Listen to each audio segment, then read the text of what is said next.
Okay, hello cute sixth graders. We are moving on to chapter 6, lesson 3, distributive property. Okay, so I want to take you back to a word problem that we had a few weeks ago. And the word problem said that there was a boy named Jimmy, and every week he earned $25 for mowing lawns. And he also earned a $5 tip each week. And the question asked us, how much money would he earn in 8 weeks? And it was pretty cool because a couple of you did it one way, well, quite a few of you did it one way, and quite a few of you did it another way. So some of you said, okay, I'm going to take the 25 and 5 and I'm going to add them together. I just almost died. And then I'm going to multiply that by the 8 weeks. Right. Okay. Others of you said, nah, I think what I'm going to do is I'm going to do 8 times 25. It's on me. And I'm going to add it to That's a thought. We're good. 8 times 5. So both answers will get us what we want to know. 8 times 25 would be 40, 16, $200. 8 times 5 would be 4. So he earned $240 this way. Down here, 8 times 30 would also be $240. So the idea that we can take that problem and do it those 2 different ways is kind of the essence of the distributive property. Okay, so I'm gonna erase this, and I want you to think about this.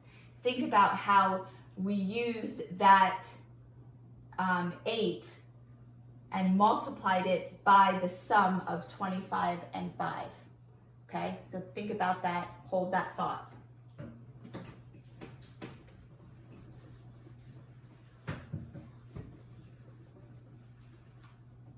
Okay, oh, I think I just wrote on my sweatshirt with my marker.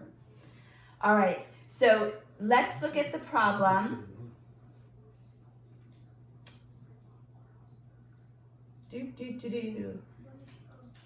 36 plus 16.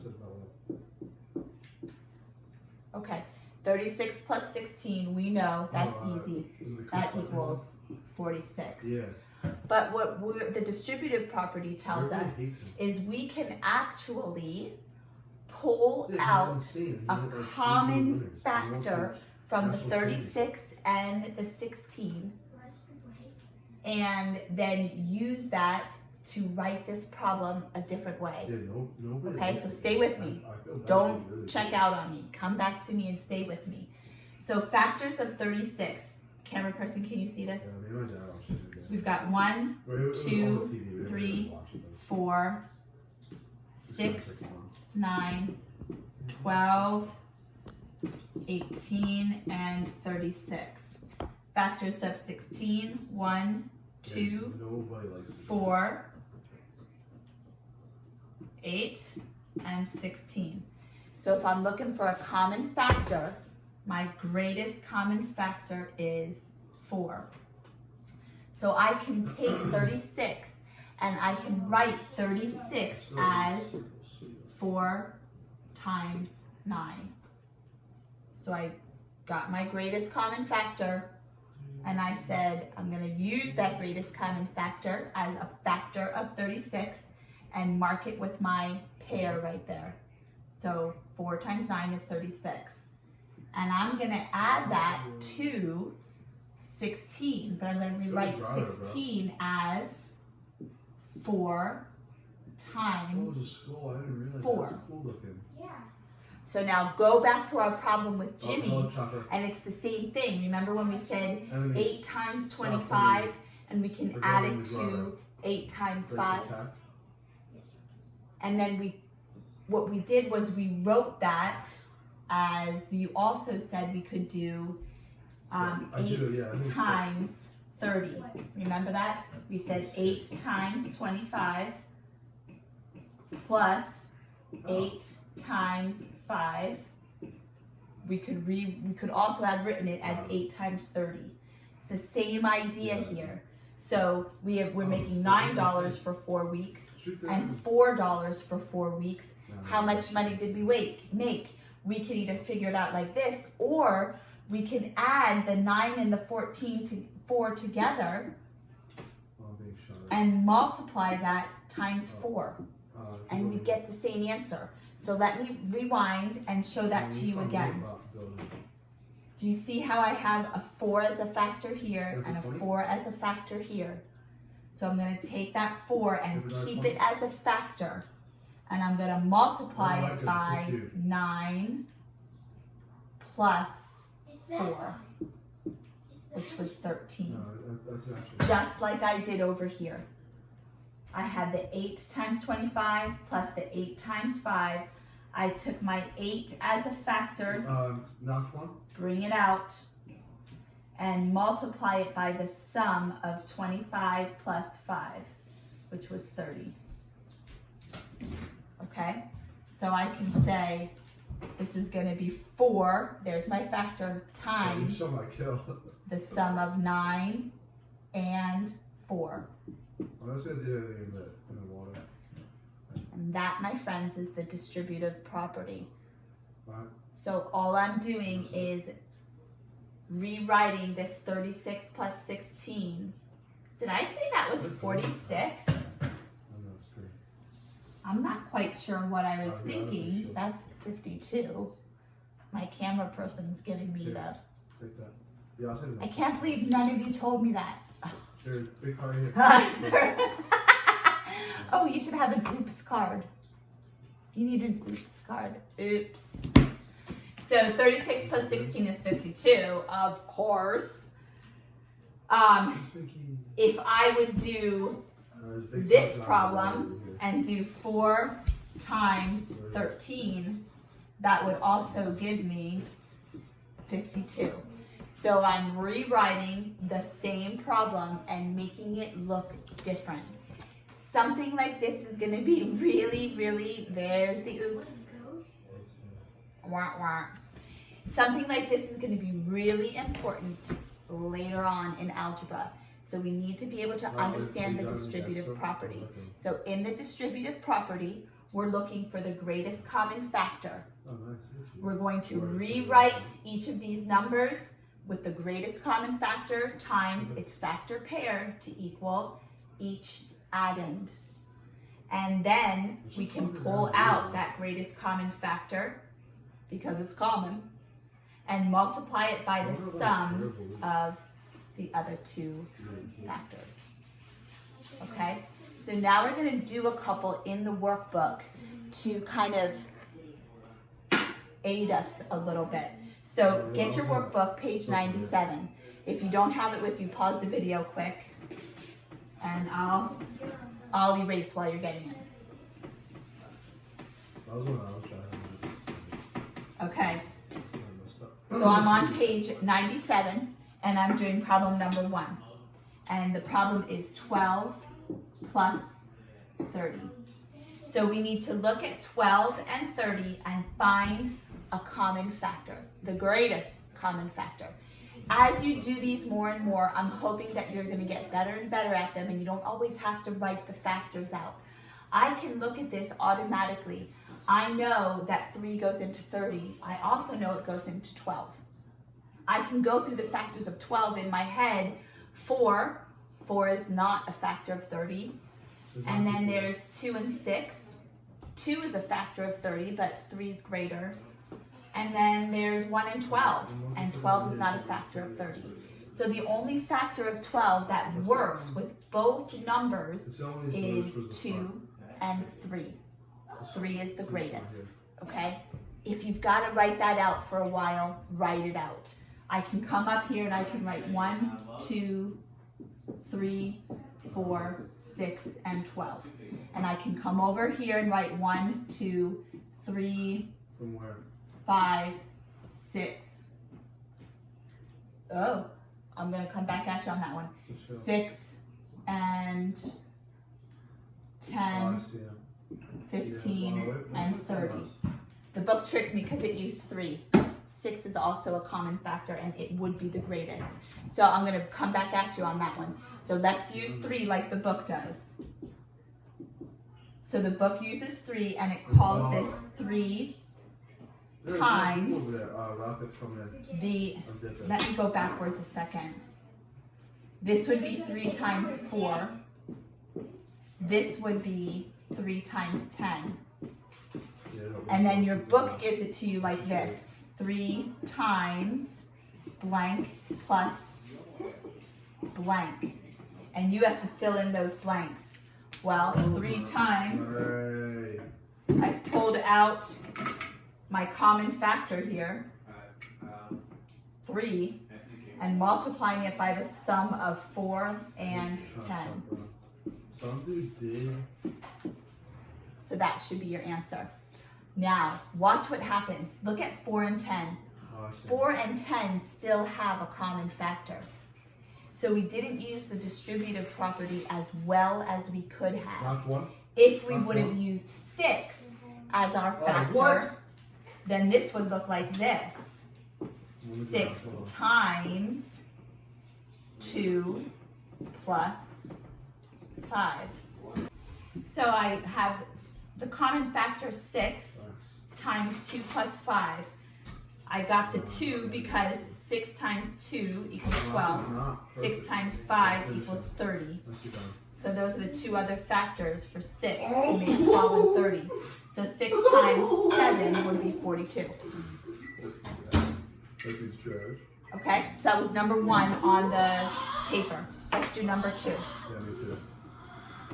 Super stop. Hold on. That was not the cameraman. Oh my goodness. She gave you a hint. All right, 2. 24 plus 32. So I'm looking at that, and our workbook actually gives us the common factor. So the common factor is 8. So it says 8 times blank plus blank.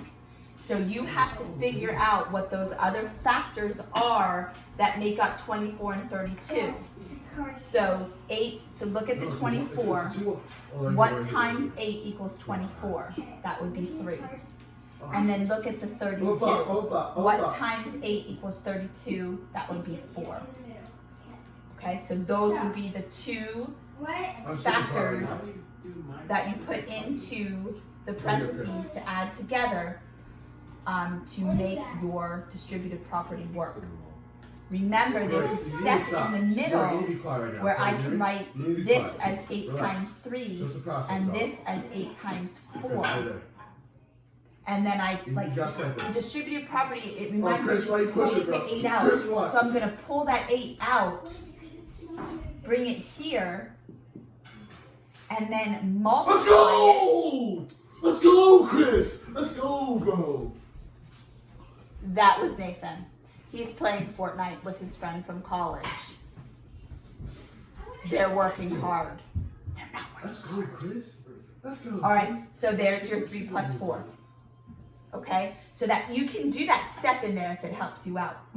But this should be the answer to number 2. Okay? All right, let's do 3. I'm so hungry, man. Number 3. You have 33 plus 55. The book tells us that 11 is a common factor, and it's asking us to write the other 2 factors in here. So now if I come up and do that middle step, 11 times 3 is 33. I'm going to add that to 11 times 5, which is 55. So now when I come down here, remember, distributive property means I can take that 11, that common factor, and I'm going to bring it out and put it here and multiply it by both of those numbers. So it's a common factor, I can do that. Now, here's my multiplication. And what am I left with? 3 plus 5. Because 11 times 3 is 33, and 11 times 5 is 55. And that goes right back to the problem with Jimmy, where up here I can multiply the 11 times the 3 and add it to the 11 times the 5, or I can multiply 11 times the sum of 3 and 5. So if we go back to the problem with Jimmy, it's like he's making $3 a week for 11 weeks and $5 a week for 11 weeks.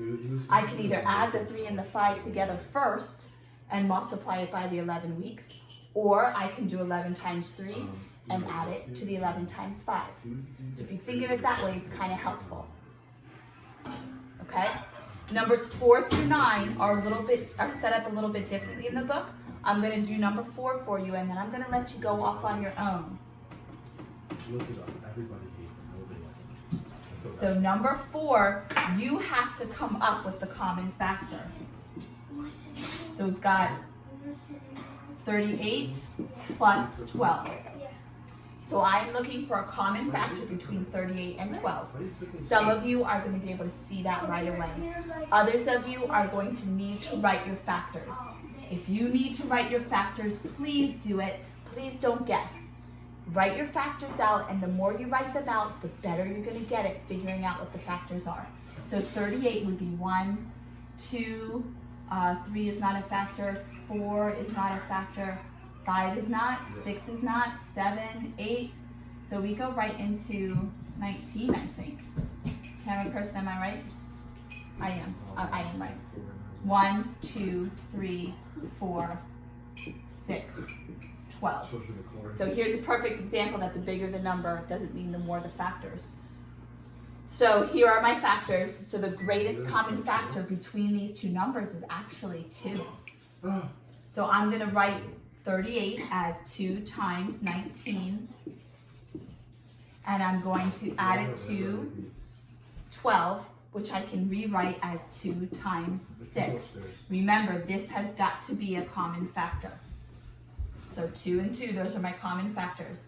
Now what I'm going to do is pull that 2 away and multiply it by the sum of 19 and 6. And if you want to see if it works, you come up here, 38 plus 12 equals 50. 19 plus 6 is 25. Multiplied by 2 equals 50. And that's the distributive property. Okay? All right, so your job, I know this was a little long, but I'd rather have you really understand it. If you need to rewind things. If you need to, if you got it, the first time, you can move ahead in the video, however you want to work this. Although that's a fine time for me to tell you now that we're at the end. Oh my goodness. But as we do these videos, the more, if you know it, if you've got it, and I'm doing examples, you can go forward. Although I might say something really cool at the end that you'll miss. It's the price that you pay.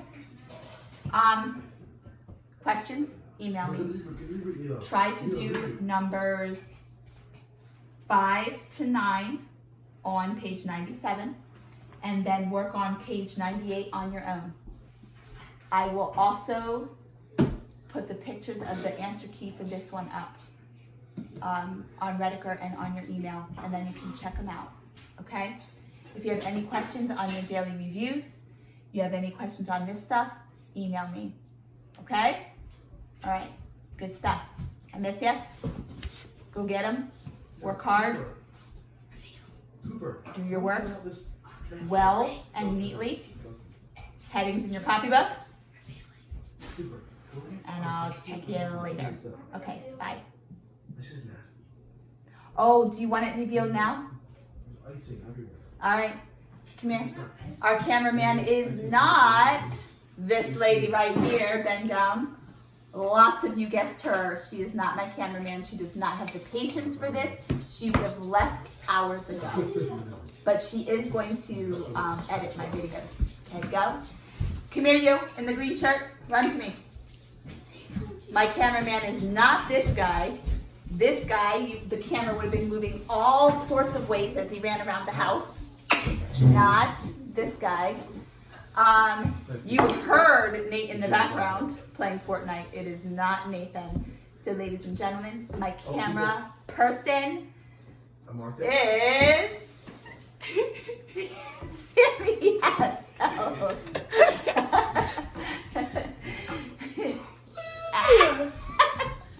I'm sorry, Alright. children. Riley can't draw this well. This is me.